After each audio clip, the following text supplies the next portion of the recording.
neither the inclination nor the opportunity to engage in this form of research.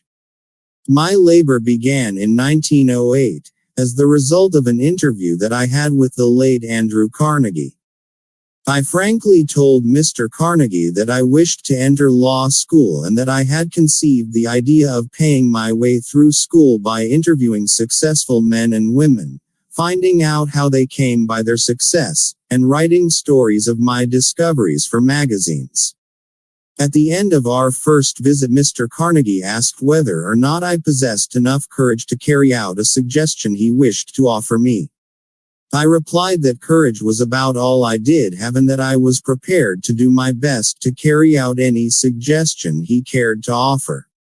He then said, "Your idea of writing stories about men and women who are successful is commendable, as far as it goes, and I have no intention of trying to discourage you from carrying out your purpose, but I must tell you that if you wish to be of enduring service, not only to those now living, but to posterity as well, you can do so if you will take the time to organize all of the causes of failure as well as all of the causes of success. There are millions of people in the world who have not the slightest conception of the causes of success and failure. The schools and colleges teach practically everything except the principles of individual achievement. They require young men and women to spend from 4 to 8 years acquiring abstract knowledge, but do not teach them what to do with this knowledge after they get it. The world is in need of a practical, understandable philosophy of achievement, organized from the factual knowledge gained from the experience of men and women in the great university of life. In the entire field of philosophy, I find nothing which even remotely resembles the sort of philosophy which I have in mind. We have few philosophers who are capable of teaching men and women the art of living. It seems to me that here is an opportunity which should challenge an ambitious young man of your type, but ambition alone is not enough for this task which I have suggested. The one who undertakes it must have courage and tenacity.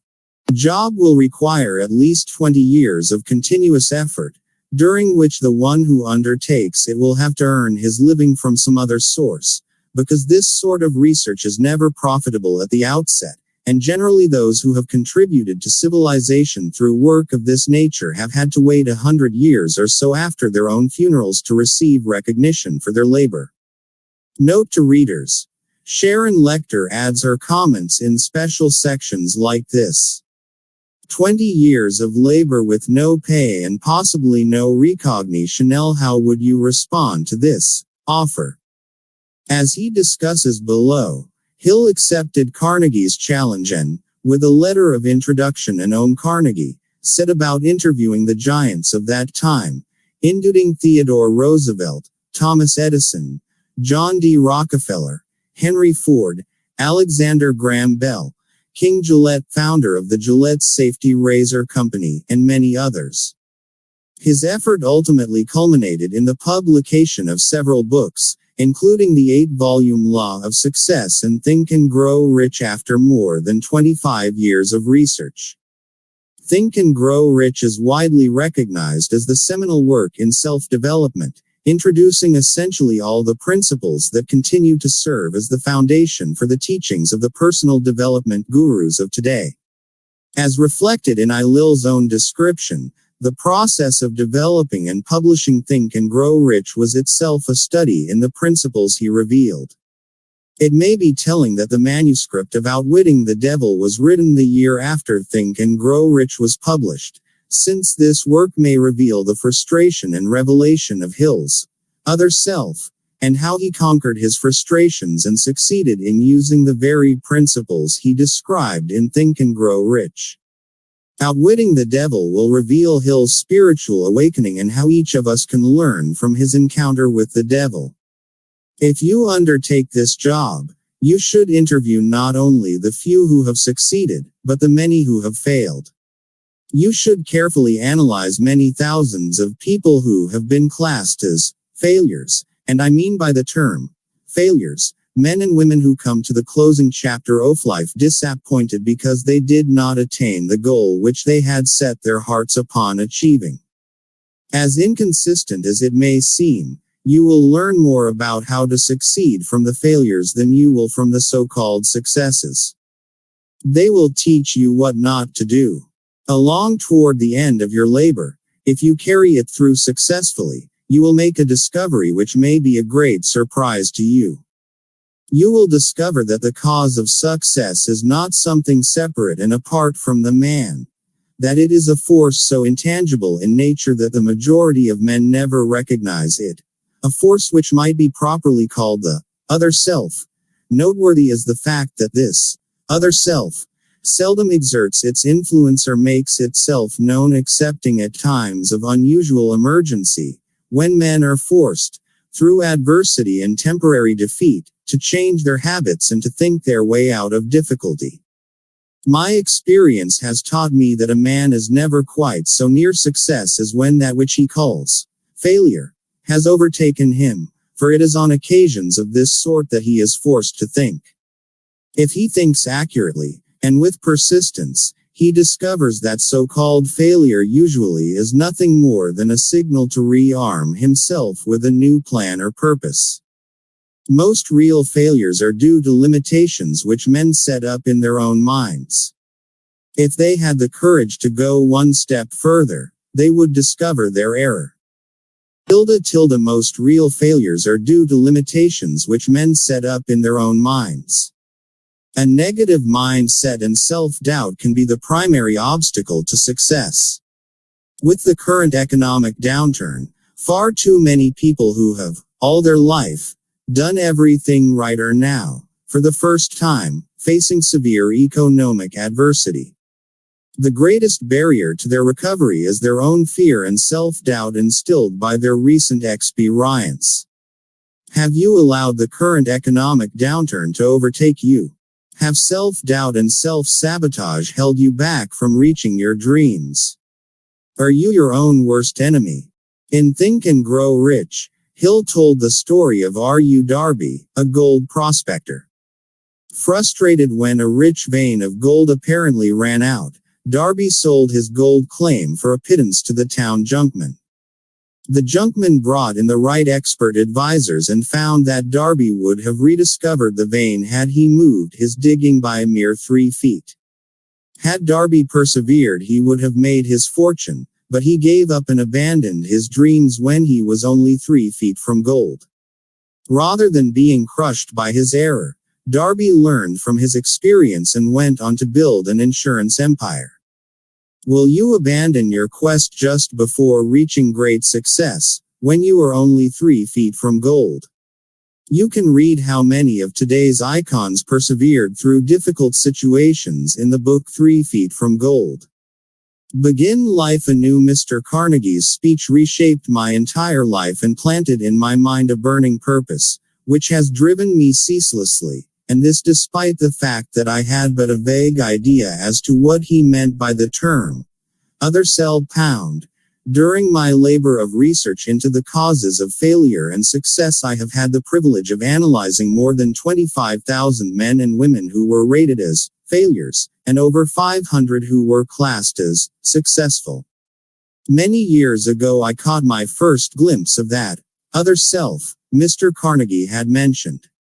The discovery came, as he said it would, as the result of 2 major turning points of my life, which constituted emergencies that forced me to think my way out of difficulties such as I had never before experienced. I wish it were possible to describe this discovery without the use of the personal pronoun, but this is impossible because it came through personal experiences from which it cannot be separated. To give you the complete picture, I shall have to go back to the first of these 2 major turning points and bring you up to the discovery step by step. The research necessary for the accumulation of the data, from which the 17 principles of achievement and the 30 major causes of failure were organized, required years of labor. I had reached the false conclusion that my task of organizing a complete philosophy of personal achievement had been completed. Far from having been completed, my work had merely begun. I had erected the skeleton of a philosophy by organizing the 17 principles of achievement and the 30 major causes of failure, but that skeleton had to be covered with the flesh of application and experience. Moreover, it had to be given a soul through which it might inspire men and women to meet obstacles without going down under them. The soul, which had yet to be added, as I discovered later, became available only after my other self made its appearance, through two major turning points of my life. Resolving to turn my attention, and whatever talents I might possess, into monetary returns through business and professional channels, I decided to go into the profession of advertising, and I became the advertising manager of the LaSalle Extension University of Chicago. Everything went along beautifully for 1 year, at the end of which I was seized by a violent dislike for my job and resigned. I then entered the chain store business, with the former president of the LaSalle Extension University, and became the president of the Betsy Ross Candy Company. Unfortunate, or what seemed to me at the time to be unfortunate, disagreements with business associates disengaged me from that undertaking. The lure of advertising still was in my blood, and I tried again to give expression to it by organizing a school of advertising and salesmanship, as a part of Bryant and Stratton Business College. The enterprise was sailing smoothly and we were making money rapidly when the United States entered World War I. In response to an inner urge which no words can describe, I walked away from the school and entered the service of the United States government, under President Woodrow Wilson's personal direction, leaving a perfectly sound Boosie nest to disintegrate. On Armistice Day 1918, I began the publication of the Golden Rule magazine.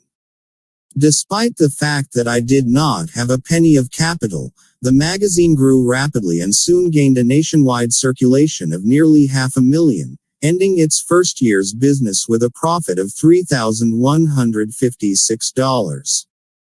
For a proper perspective, $3,156 in 1918 would represent $45,000 today based on the Consumer Price Index average for each year compiled by the U.S. Bureau of Labor Statistics, and $202,000 using the nominal GDP per capita tables. Not a bad profit for a first year in the magazine business, when 80 to 90% of new titles fail and even the successful ones take 3 to 5 years to become profitable. Some years later I learned, from an experienced publisher, that no man experienced in the publication and distribution of national magazines would think of starting such a magazine with less than $500,000 of capital. The Golden Rule magazine and I were destined to part company. The more we succeeded, the more discontented I became, until finally, due to an accumulation of petty annoyances caused by business associates, I made them a present of the magazine and stepped out. Through that move perhaps I tossed a small fortune over my shoulder. This was only the beginning of Hill's love for magazines. The Golden Rule was followed by his publication of the Napoleon Hill magazine. Later in life he became the editor of Success, a magazine that is still published today. Next I organized a training school for salesmen. My first assignment was to train a sales army of 3,000 people for a chain store company, for which I received $10 for each salesman who went through my classes. Within 6 months my work had netted me a little over $30,000. Success, as far as money was concerned, was crowning my efforts with abundance. Again I became fidgety inside. I was not happy. It became more obvious every day that no amount of money would ever make me happy. Without the slightest reasonable excuse for my actions, I stepped out and gave up a business from which I might easily have earned a healthy salary. My friends and business associates thought I was crazy, and they were not backward about saying so. Frankly, I was inclined to agree with them, but there seemed nothing I could do about it. I was seeking happiness and I had not found it. At least that is the only explanation I could offer for my unusual actions. What man really knows himself? Again I became fidgety, Inside, I was not happy. It became more obvious every day that no amount of money would ever make me happy. I could have written this about myself a few years ago. But when I took action by leaving a situation that, although financially rewarding, was no longer aligned with my personal mission, new doors of opportunity opened for me. It turned out to be the best decision of my professional life.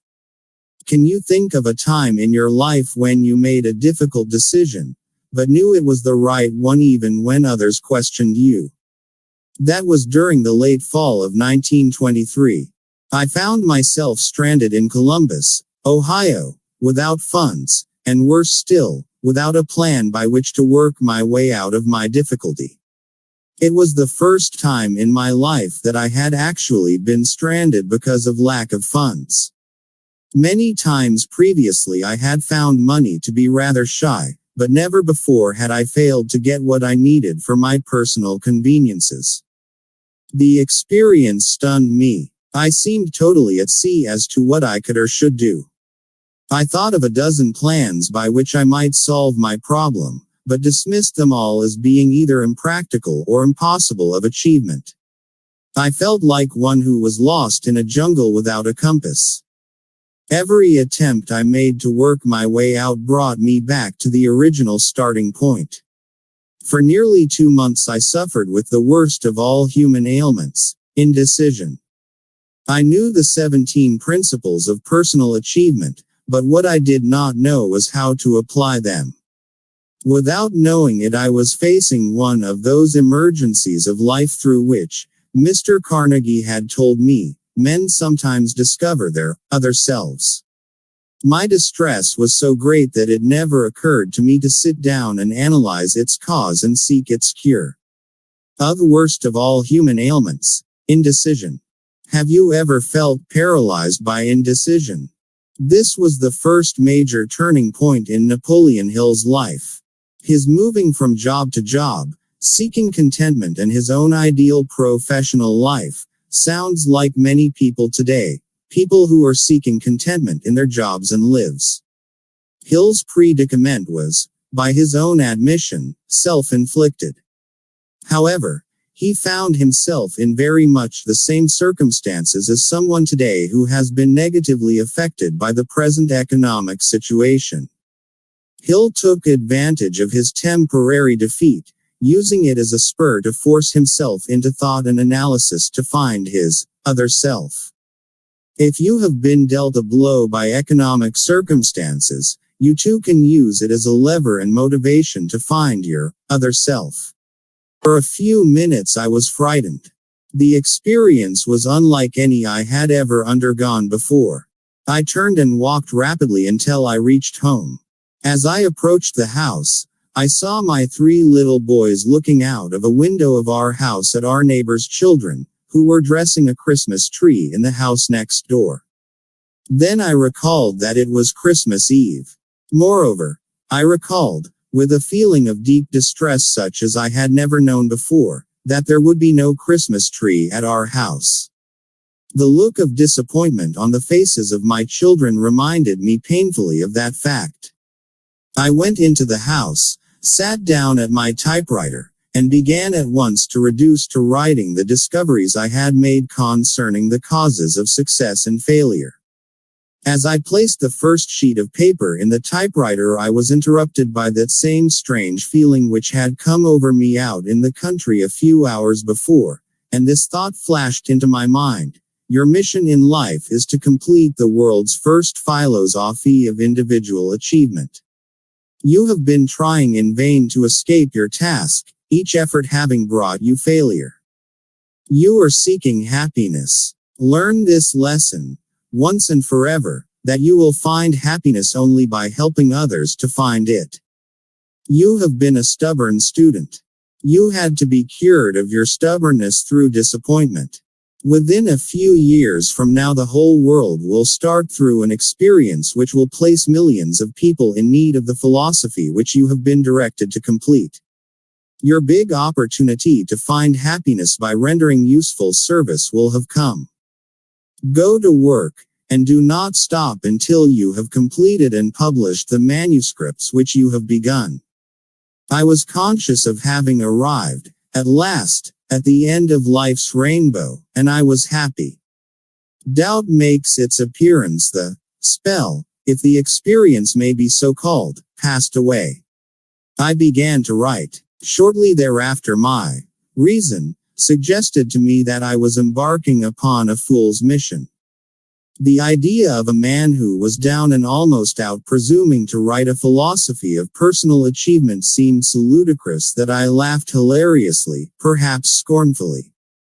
I squirmed in my chair, ran my fingers through my hair, and tried to create an alibi that would justify me in my own mind in taking the sheet of paper out of my typewriter before I had really begun to write, but the urge to continue was stronger than the desire to quit. I became reconciled to my task and went ahead. The urge to continue was stronger than the desire to quit. Remember that time when you wanted to quit, but something drove you to keep going. It may have been your other self. Looking backward now, in the light of all that has happened, I can see that those minor experiences of adversity through which I had passed were among the most fortunate and profitable of all of my experiences.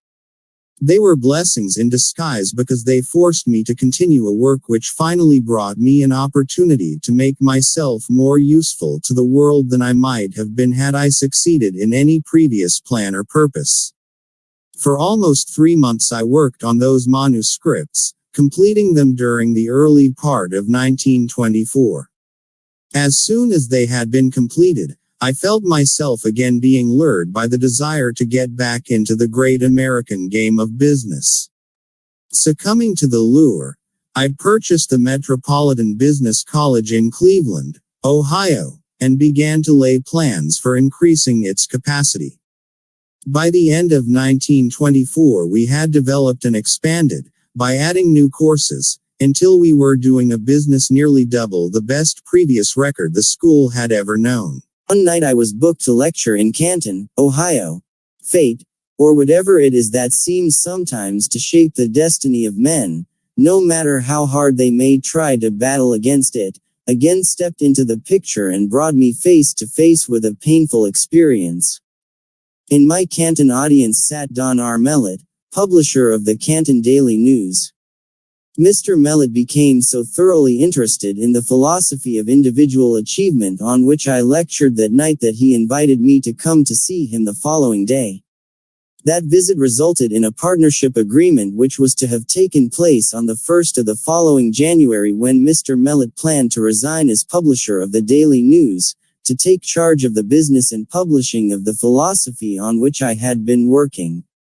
However, in July 1926, Mr. Mellett was murdered by Pat McDermott, an underworld character, and a Canton, Ohio, policeman, both of whom were sentenced to life imprisonment.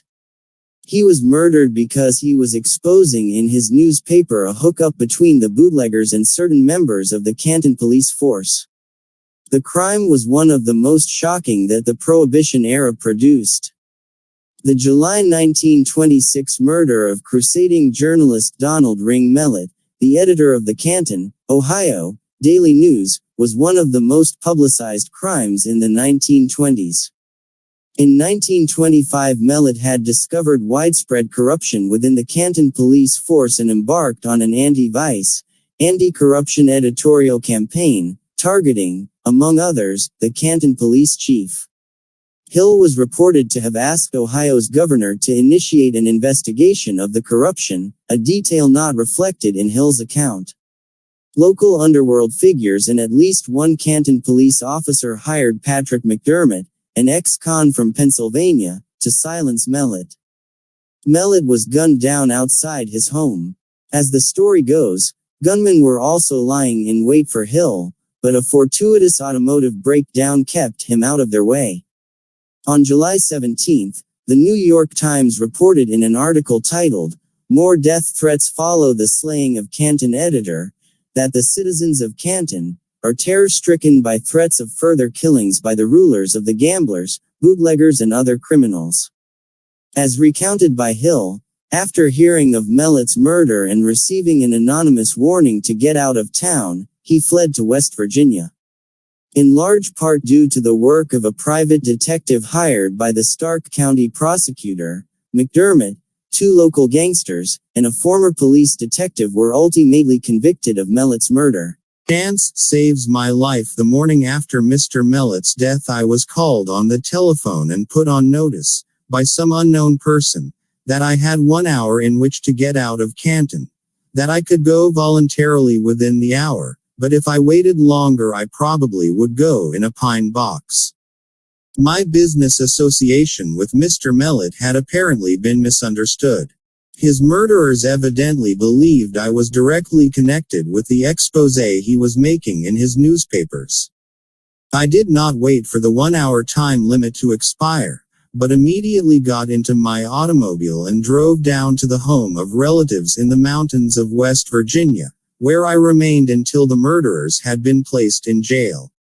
That experience came well within the category described by Mr. Carnegie as an emergency that forces men to think. For the first time in my life I knew the pain of constant fear. My experience of a few years before, in Columbus, had filled my mind with doubt and temporary indecision, but this one had filled it with a fear which I seemed unable to remove. During the time that I was in hiding I seldom left the house at night, and when I did step out I kept my hand on an automatic pistol in my coat pocket, with the safety catch unlatched for immediate action. If a strange automobile stopped in front of the house where I was hiding, I went into the basement and carefully scrutinized its occupants through the basement windows. After some months of this sort of experience, my nerves began to crack.